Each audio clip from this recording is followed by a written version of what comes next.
E aí, seja bem-vindo a mais um vídeo aqui do canal, onde nesse vídeo a gente vai aprender tudo o que você precisa saber sobre o bendito verbo to be. Não sai, não pensa, meu Deus do céu, isso de novo! Porque a forma como eu vou explicar vai ser algo completamente diferente de tudo que você já viu, seja vídeo na internet, seja com o professor em escola, eu te garanto. Então fica até o final, que no final, inclusive, eu vou dar uma dica pra você que você certamente nunca pensou, ninguém nunca falou pra você. Né? Mas até a gente chegar lá, eu vou te explicar que o verbo to be, ele é mais fácil de você saber o que é do que as escolas, do que alguns professores fazem parecer.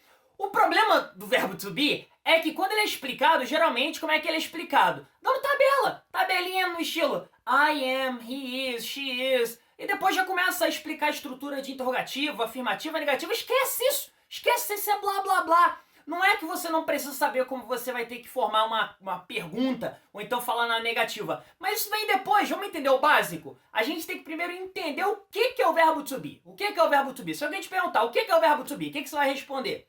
Bom, vamos lá, existe a possibilidade de você já manjar do inglês e ter respondido corretamente. Porém, existe a possibilidade de você ter boiado e não respondido nada, né? Ficado assim, eu não tenho ideia do que é o verbo to be. Ou então você talvez tenha falado, o verbo to be é I am, he is, she is, esquece, tá vendo o probleminha da tabela que eu falei? Que as pessoas geralmente elas aprendem o verbo to be com a tabelinha lá, I, you, he, she, it e o verbo to be junto. Esquece aí agora, eu vou explicar pra você agora o que é o verbo to be. O verbo to be é isso aqui que você tá vendo, ó.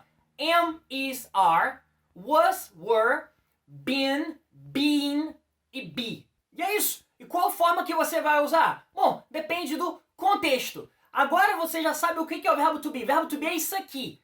Como eu falei, am, is, are, was, were, been, been e be. É isso. Verbo to be é isso. E qual dessas formas você vai usar? Depende do contexto. Porque algumas delas se referem ao futuro, outras se referem ao passado, outras se referem ao presente. Então como é que você vai saber qual que você vai usar? No contexto. Tendo explicado que essas são as formas, agora eu vou explicar para vocês o uso do verbo to be. Você tem que saber que a gente usa o verbo to be para falar que algo ou alguém é ou está. Beleza, isso aí talvez você já tenha ouvido falar. Mas o que significa? Muito simples. Vamos dividir isso em algumas situações. A gente basicamente vai usar o verbo to be para poder falar de profissão, para poder falar de idade, para poder falar de estado civil, para poder falar de características e para poder falar do estado, da condição de alguma coisa. Existem outras situações, mas essas aí já englobam tudo. Vou dar alguns exemplos aqui agora, já para vocês.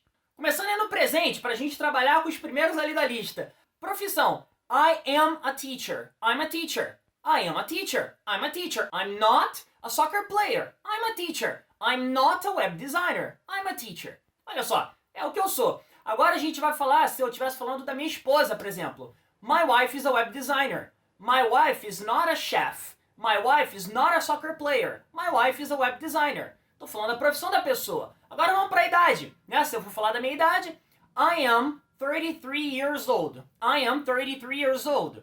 My wife is 34 years old. Sim, ela é um ano mais velha do que eu, mas ela parece bem mais jovem. Marital status.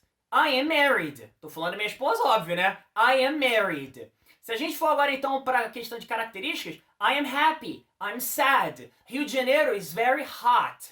Curitiba is very cold. Goku is very strong. Ridículo esse exemplo, mas eu sou meio nerd. The TV is black. Tô falando de características. E agora como é que funciona para a questão de estado, condição? Ayrton Senna? Pô, Ayrton Senna era um cara legal, mas Ayrton Senna is dead. Ayrton Senna is dead. Bob Marley is dead. I am alive. You are alive. Tanto que você está assistindo esse vídeo aqui. You are alive. Então a gente está falando da situação que a pessoa se encontra naquele momento, né? A condição, o estado. Não só a pessoa, como coisas. Basicamente são esses usos para o verbo to be. Você tem exceções? Claro que tem exceções. Mas agora a gente vai focar no mais arroz com feijão aí, que já engloba 90% do que você vai usar aí com o verbo to be. E como é que funciona as outras coisas? Simples. Segunda fileira ali, was, were, para passado. Vou usar o mesmo exemplo. I am a teacher. Now I am a teacher. I was a teacher. Por exemplo, se eu estiver falando do meu passado, embora não seja verdade agora que eu sou. I am a teacher. I was a teacher. Beleza? Basicamente para isso que a gente usa o verbo to be. Por exemplo, vamos pegar a minha idade, né? I am 33 years old. I am 33 years old. Now, 2021.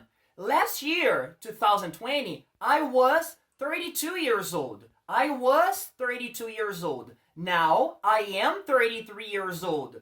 And next year, 2022, I will be 34 years old. Eu tô ficando muito mais velho do que eu achava que eu tava ficando, mas mais uma vez. I am 33 years old now. I was 33 years old last year. I will be 33 years old next year. Basicamente isso, a gente só vai usar a forma do to be, dependendo do que está aparecendo aqui, de acordo com o contexto, mas usa o mesmo, para a idade. Se eu estiver falando, por exemplo, do meu estado civil, como eu falei, I am married. I am married now. Mas se eu quiser falar da duração, de quanto tempo eu sou casado, aí eu vou usar essa outra aqui, ó. I've been married for 5 years. I have been married for 5 years. I have been a teacher for... I am a teacher now. I have been a teacher for 11 years. Caraca, eu tô muito tempo sendo professor. Muito tempo mesmo, né? I have been a teacher for 11 years. Então, mais uma vez, se eu tô falando da situação atual, é só I am. Mas se eu estiver falando de algo que começou, e eu só foco na duração, de algo que começou e continua até agora, I have been. I have been a teacher for 10 years. I have been a teacher for 11 years. I have been a father... because I have 2 daughters, Julia and Sarah. I have been a father since 2017.